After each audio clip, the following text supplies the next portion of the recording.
Kingston টেস্টে তাইজুলের বুদ্ধিদীপ্ত bowling আর Zaker Ali অনিকের বিরচিত batting সবার নজর কেড়েছে। ক্যারিবীয়দের শতাধিক রানে হারানোর অন্যতম কারিগর তারা। এই জয়ের মধ্য দিয়ে 15 বছর পর ক্যারিবীয়দের ঘরের মাটিতে হারালো বাংলাদেশ। আগের জয়টি এসেছিল 2009 সালে। ডেস্ক রিপোর্টে বিস্তারিত। কিংস্টন টেস্টের দ্বিতীয় ইনিংসে বাংলাদেশের অধিকাংশ ব্যাটারে বড় ইনিংস খেলতে ব্যর্থ।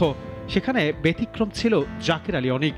ব্যাটারদের হয়ে সম্ভাবনার মশাল জ্বালিয়ে রেখেছিলেন এই ক্রিকেটার। ক্যারিয়ারের তৃতীয় ম্যাচ খেলতে নামা জাকের ক্যারিবীয় বোলারদের রীতিমতো শাসনই করেছেন বলা চলে। সতীর্থদের আসা যাওয়ার মিছিলে একাই লড়াই করে চ্যালেঞ্জিং পুঁজি পেতে বড় ভূমিকা রেখেছেন। খেলেছেন ওয়ানডে স্টাইলে, তবে মাত্র 9 রানের জন্য মিস করেছেন ক্যারিয়ারের প্রথম সেঞ্চুরি।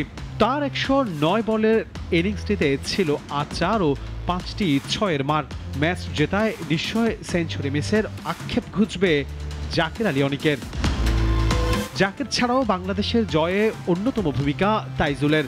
ক্যারিবীয় ব্যাটারদের মাথা ব্যথার কারণ হয়েছেন এই স্পিনার। ব্রাথ ওয়েট হজদের মতো পরীক্ষিত ব্যাটার বোকা বনেছেন তার স্পিনে।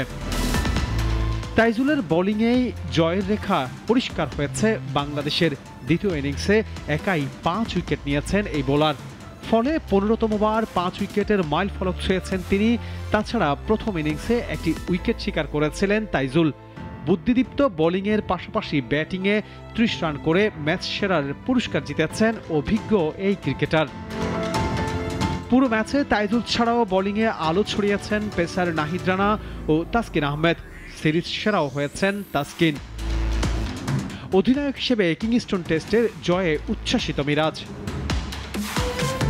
আনোয়ার হোসেন, নাগরিক।